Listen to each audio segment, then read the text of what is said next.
Os metais tiveram um grande e relevante papel no desenvolvimento da sociedade.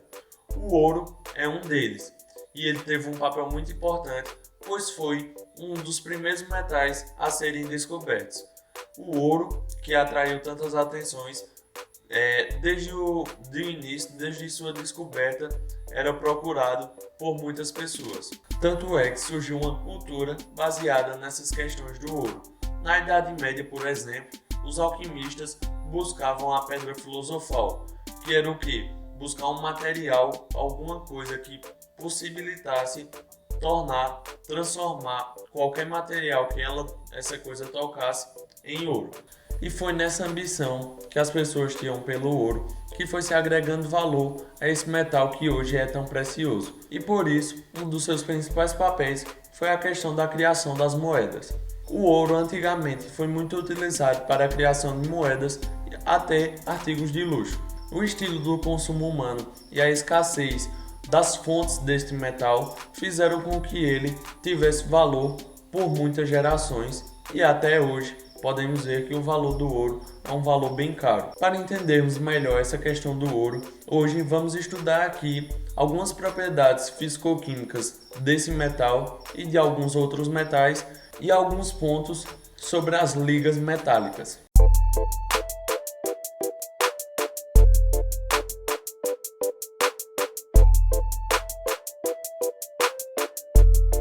Bem, olá pessoal, meu nome é Jairo Almeida e sejam bem-vindos a mais um vídeo do canal Delta X. Esse aqui é mais um vídeo de ciências e se você já gostou do tema, do conteúdo que a gente vai falar hoje, já vai deixando seu like e se inscrevendo aí no canal. Como eu falei na introdução, para a gente abordar mais essa questão do ouro, de como funcionam algumas ligas metálicas, temos que falar um pouco sobre as propriedades desses metais. Como podemos perceber, no dia a dia, vemos vários tipos de metais em locais diferentes, seja a maçaneta da porta, o portão da sua casa ou até outras coisas. Na química, há uma categoria na tabela periódica onde é separado alguns elementos químicos por grupo. E os metais são o maior grupo da tabela periódica.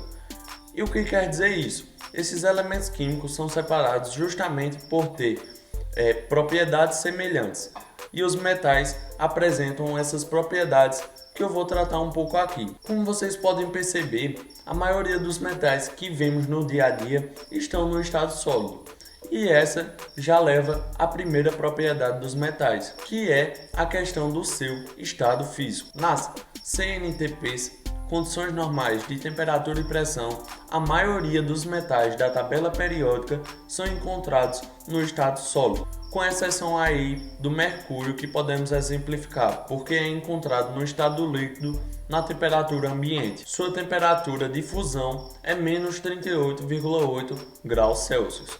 Comparando, por exemplo, ao ouro, o mercúrio fica muito para trás, porque o ouro tem uma temperatura de fusão em 1064 graus Celsius, o que dá a ele um estado sólido nessas temperaturas mais abaixo do seu ponto de fusão. Essas características iniciais já puxam a segunda propriedade dos metais, que são os elevados pontos de fusão e de ebulição dos metais. Isso é o que explica o seu estado sólido nas temperaturas ambientes. O que podemos notar que a maioria dos metais tem um elevado tanto ponto de fusão quanto ponto de ebulição. No exemplo do ouro, como já falei, ele tem um ponto de fusão em 1064 graus Celsius, enquanto seu ponto de ebulição é ainda mais alto, que é 2700 graus Celsius. Isso quer dizer que ele só consegue evaporar, passar do estado líquido para o gasoso nessa temperatura acima de 2700 graus Celsius. A terceira propriedade dos metais é a ótima condutividade elétrica e térmica de cada um deles. Isso acontece basicamente devido à estrutura daquele metal. Por ser formado de átomos com um bom ordenamento naquela estrutura cristalina, e também por ter elétrons livres, isso possibilita que esses elétrons possam se locomover por essas estruturas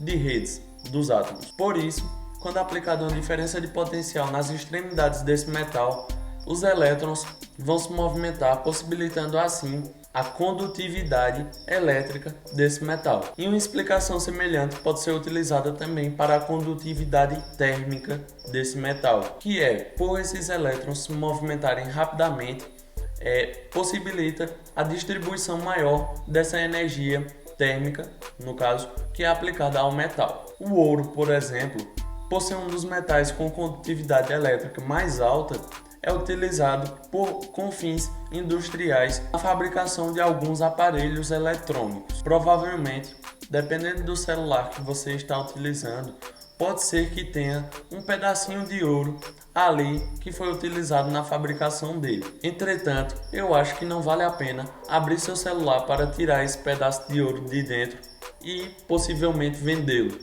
porque estima-se que cerca de 0,034 gramas de ouro é utilizado na fabricação do iPhone. Esse valor da venda desse pedacinho de ouro seria ínfimo, seria cerca de R$10, não chega nem perto do valor do celular total. Indo para a próxima característica dos metais, essa é a quarta propriedade, que é sua maleabilidade e ductibilidade. O que é isso? A maleabilidade é justamente a facilidade que se tem para se transformar o metal em lâminas finas. Isso pode ser notado muito bem no caso do ouro, que é muito utilizado na fabricação de joias, que muitas vezes são folheadas a ouro. São utilizadas lâminas de ouro para fazer esse folheamento de uma joia que era de outro metal. Enquanto ductibilidade é a facilidade que se tem para transformar esse metal em fios longos e finos. Isso pode ser notado no exemplo do cobre, que é muito utilizado nas fiações das nossas residências. A última propriedade desses metais é a questão do brilho. Isso podemos perceber facilmente tanto no ouro como em outros metais, como prata, cobre, entre outros. O que quer dizer que esses metais funcionam basicamente como um espelho. Quando polidos, refletem a maioria das radiações que são emitidas sobre ele. Por isso o brilho é tão intenso. Uma propriedade como essa é o que também deixa o ouro tão atraente na visão das pessoas. Dentre essas e outras propriedades, torna-se possível a criação das ligas metálicas.